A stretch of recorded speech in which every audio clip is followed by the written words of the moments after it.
오늘 소개할 술은 강서성 사홍시에서 나오는 쌍구대곡이라는 술입니다. 요 술입니다. 물론 요 작은 병이라서 이름이 좀 달라요. 유화 쌍구라고 되어 있습니다. 유화는 부드럽다란 뜻이겠죠. 쌍구 주업이라고 되어 있는데 사홍현 쌍구진이라는 작은 도시에 이 술 회사가 있습니다. 전국 백주의 역사는 아무리 위로 거슬러 올라가도 800년을 넘지 못한다는 것이 정설입니다. 대개 700년에서 800년 사이에 처음 생겨났다. 즉 이세진의 본초 강목에 기록된 바 그대로 명말 원초 그 시기 처음 이 중국 땅에 정류주 즉 백주가 태어났다. 아마 북방 몽고 쪽에서 유래된 것일 겁니다. 그죠? 그런데 중국에 2000개가 훨씬 넘는 백주 회사들은 저마다 자기네 회사 술의 역사가 엄청나게 길다라는 걸 자랑하고 있습니다. 원래 오래된 거 역사 깊은 걸 좋아하는 중국인들 안에 이기 때문에 술 회사들도 각각 이런 주장들을 펴고 있습니다. 그래서 짧게는 1000년, 길게는 5000년, 6000년까지 거슬러 올라갑니다. 뭐 우리 고장에서 청동기 유물이 발견됐는데 그게 술잔이다, 뭐 술 항아리다 이래가지고 우리 술은 5000년의 역사를 가진다 이렇게 선전 주장하는 것도 쉽게 볼 수 있습니다. 오래된 것일수록 좋다라는 중국인들의 한 사고방식을 표출하는 내용이기도 합니다. 정류주의 역사가 800년을 못 넘어간다 그랬는데 이들이 2000년, 5000년을 주장하는 건 뭘까요? 당연히 정류주가 나오기 이전에 거기에서 나왔던 발효주의 역사까지 다 포괄한 것이 되겠습니다. 이런 점에서 따졌을 적에 중국에서 가장 오래된 술 역사를 갖고 있는 백주 회사는 어딜까? 쌍구대곡입니다. 다른 업체에서 최대 5000년, 6000년을 주장할 적에 이 쌍구대곡에서는 무려 1800만 년을 주장합니다. 즉 우리 술은 1800만 년 이전부터 이어져 온 그 우리 고장의 술의 전통을 이어받았다. 이런 뜻이 되겠습니다. 어마어마한 시간이죠. 그 시기에는 이 지구상에 인류도 없었습니다. 이런 주장을 펼치는 근거가 뭘까요? 사홍시 쌍구진은 어디에 있느냐 하면은 강서성 한복판입니다. 거기에 거대한 호수 하나가 있어요. 홍택호라는 호수인데 너비가 우리나라의 제주도만 합니다. 그 서쪽 연안에 있는 작은 도시가 사홍시 쌍구진입니다. 홍택호 주위가 원래 명주들의 산지죠. 흔히 말하는 삼구일하라고 하는 것이 바로 여기입니다. 삼구, 쌍구, 고구, 탕구. 그 다음 일하는 양하대곡이 나오는 양하진. 요 소도시들이 전부 홍택호 둘레에 포진해 있습니다. 홍택호 북쪽에는 황하강이 흘러갑니다. 남쪽에는 양자강이 흘러가요. 그 황하와 양자강 사이에 큰 강 하나가 또 있습니다. 뭐냐 하면은 하남시에서 발원해 가지고 홍택으로 들어오는 회하라는 강입니다. 회하. 역사상에 참으로 많이 등장하는 강 이름입니다. 이 회하 강이 홍택호 호수와 합하는 그 지점, 거기가 삼각주가 형성되어 있는데 거기가 바로 쌍구진입니다. 1977년이었습니다. 일단의 인부들이 회하가 호수로 들어가는 그 삼각주 지점 거기서 퇴적한 모래들을 퍼내는 준설 작업을 하고 있었어요. 그러다가 우연히 뜻밖의 돌덩어리들이 몇 개를 발견했는데 희한해요. 이상한 것 같아서 신고를 했습니다. 지방정부의 관리들과 전문가들이 와서 알아보니까 이거는 무슨 화석 같아요. 그래서 이걸 중앙에까지 보고를 했습니다. 1차 검사가 이루어졌는데 원숭이 화석이었어요. 시대가 1000만 년 이상 거슬러 올라간다는 것도 그때 알았습니다. 그 후 2001년 북경에 있는 중국과학원 고인류연구소에 전문학자 3사람이 이곳에 파견돼 가지고 그 화석들을 정밀조사하고 현지 탐사를 합니다. 그 결과를 보고서로 제출했는데 그것이 중국의 백과전서에 게재가 되었고 따로 단행본으로 또 출간됩니다. 그것이 바로 쌍구치위원이라는 제목의 책입니다. 내용은 간단히 하면은 1800만 년 전에 이 지역에 살던 원숭이들이 술을 먹고 취해서 죽었다. 그래서 화석이 됐다. 그런 내용입니다. 1800만 년 전 이 홍태고 주위는 우를창창의 밀림이었다고 그럽니다. 그래서 여러 무리들의 유인원들이 살고 있었는데 유인원 즉 고릴라, 침팬지 같은 그런 종류들입니다. 그들은 이미 야생 과일을 수집, 채취, 보관할 줄 알았다고 합니다. 그런 능력이 있었다고 하네요. 야생 열매들 뭐 포도도 있고 머루달래 뭐 이런 것도 많겠죠. 그걸 많이 수확해다가 고목나무 구멍 속에 넣어놓거나 파이텀에 숨겨놓고 그랬다는 겁니다.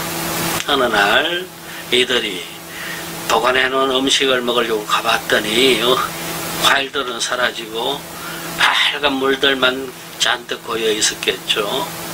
그걸 나눠서 다 퍼마셨습니다. 그러고 나니까 칭새가 이상해요.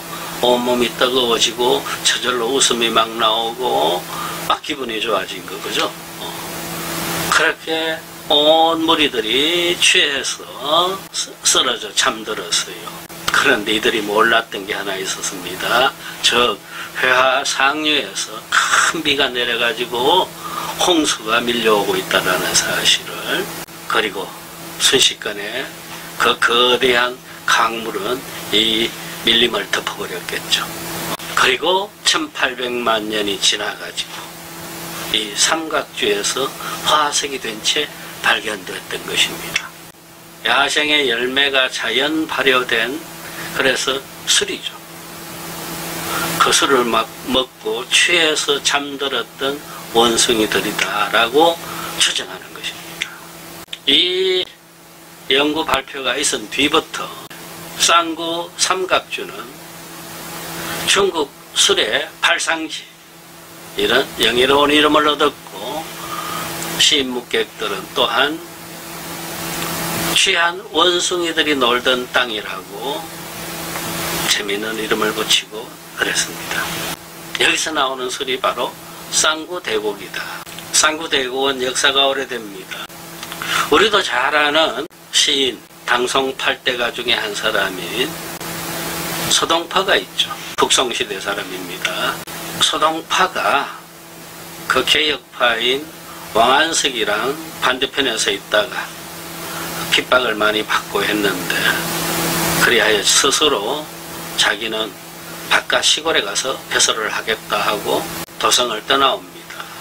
그래서 여기 홍태고 위에서 위편에 있는 서주, 지금 쉬저우라고 하는 데입니다. 거기 와서 관리를 할 적에 이 사홍에 아주 자주 내왕을 했어요. 10번 이상 기록이 있습니다. 이유는요, 뭐 사홍의 풍광도 좋지만은 이 사홍에서 나오는 술, 그때 대두소라는 술이 있었어요.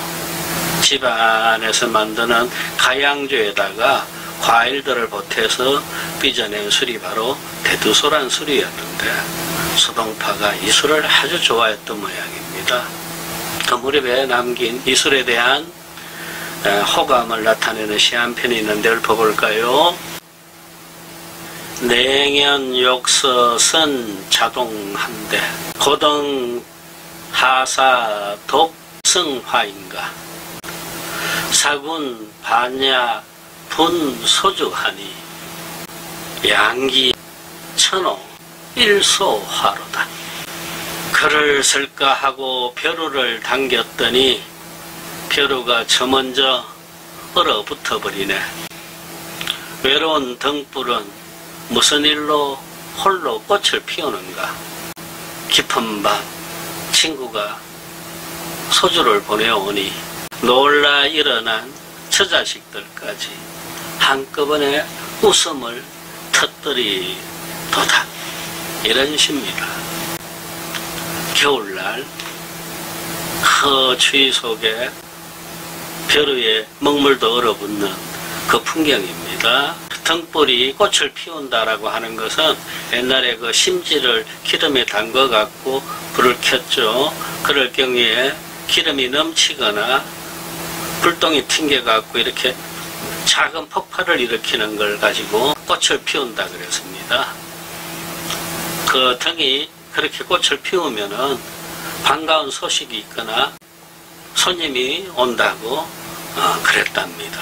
아니나 다를까 친구 하나가 이고장 술을 한 동이 소동파한테 보냈던 겁니다. 그 좋아하는 제아비가 좋아하니까 지어미도 아이들까지 자다 깨가지고도 좋아하는 모습이 잘 나타나는 그런 시입니다. 이 상구대곡이 본격적으로 세상에 알려지고 번성을 누린 것은 청나라 옹정황제 때 이르렀습니다. 18세기. 하시성을 가진 어떤 양조 전문가가 있었는데 전국을 여행하다가 이곳에 그 좋은 물을 보고 들판에 칠펀하게 늘어져 있는 붉은 수수들을 보고는 야, 이곳처럼 술 빚기 좋은 데가 없겠구나 하고는 여기에서 머물러 가지고 술도가를 차렸어요. 그것이 진덕대곡 주방이라는 겁니다. 간단히 대곡은 대곡 소곡이라고 할지 대곡은 쉽게 생각하면은 밀과 보리 등으로 누룩을 만들어서 술을 빚는 겁니다. 그러면 시간도 많이 걸리고 공력도 많이 들어요. 그래서 중국의 고가의 술들은 다 대곡주입니다. 거기에 반해서 쌀누룩으로 하는 것이 소곡주가 되겠습니다. 이렇게 진덕도가가 좋은 술을 만들어 내자 그 소문이 전국적으로 퍼졌습니다.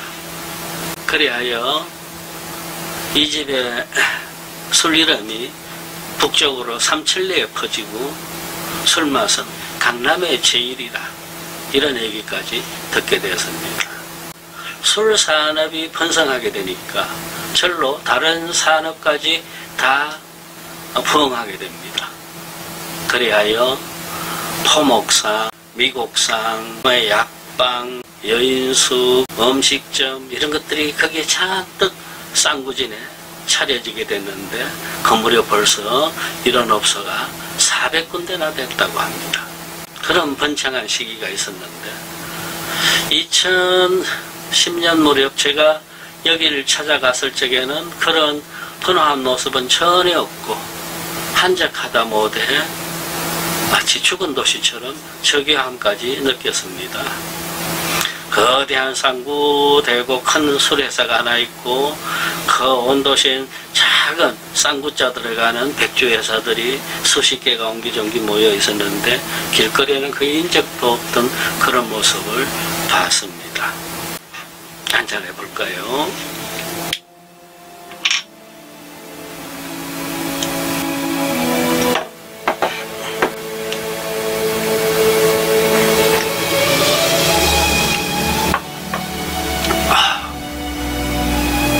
제가 남경에 머물 때 자주 마셨던 술이 쌍구술이었습니다. 그 인근에 있는 양하대곡술 좋은 술입니다. 그런데 가격차가 조금 있어요. 양하께 좀 더 비싸고 쌍구가 좀 더 쌌기 때문에 그런 점도 있고 술맛이 대비가 돼요. 양하술은요 순하고 부드럽고 은은한데 쌍구술은요 양하에 비해서 훨씬 자극감이 있어요. 뭐랄까 예리하고 매운맛이 있어요. 맵고 예리하다 그러면서 부드럽다 이런 느낌을 주기 때문에 오히려 싼 술인데도 불구하고 양하보다 이 술을 더 좋아하는 마니아들도 많습니다. 거리상으로도 가깝고 같은 강소성이다 보니까 옛날부터 양하와 이 쌍구는 라이벌이었습니다. 그리고 5번의 국가가 치룬 백주 품질 대회에서 양하가 먼저 국가 명주가 됐고 이 쌍구가 자기들도 국가 명주가 되고 싶어가지고 열심히 일했는데 잘 안 돼가지고 겨우 1984년 4차 대회에서 금장을 받아갖고 힘겹게 국가 명주의 반열에 오른 술이 바로 쌍구대곡입니다. 그래서 강서성에 수백 개의 백주들이 있는데 국가 명주에 오른 술은 양하 그리고 쌍구 요 2개 술밖에 없습니다. 그런데 현재 두 회사는 쌍구와 양하는 경쟁 관계가 아니고 다른 사천성, 귀주성의 대형 백주들하고 맞서기 위해 갖고 협약을 맺었어요. 생산은 따로 하는데 판매는 함께 하자 해가지고 양하와 쌍구가 거대한 판매 회사를 만들어 가지고 협업 체제를 갖추고 있습니다. 현재 쌍구술은 쌍구 소청화가 우리 돈 한 17,000원 정도, 그리고 비싸다고 하는 쌍구 명청화가 우리 돈 한 55,000원 정도 가격대가 형성되어 있습니다. 물론 쌍구에서 나오는 고급 브랜드가 있어요. 쌍구 진보방이라고 해가지고 뚜껑에도 술이 들어있는, 도수가 서로 다릅니다. 그런 술도 있는데 진보방 소개는 나중에 따로 하겠습니다. 아무튼 상해나 남경, 소주 이런 데 여행하시다가 쉽게 만날 수 있는 술, 비싸지도 싸지도 않는 술, 쌍구대곡을 만나서 드실 적에는 문득 1800만 년이라는 시간을 한번 거슬러 올라가셔가지고 그 밀림에서 술에 취해갖고 떠들썩하게 놀던 원숭이들, 유인원들이죠. 그들의 모습까지 한번 그려보면서 취해보시는 것도 좋을 듯 싶습니다.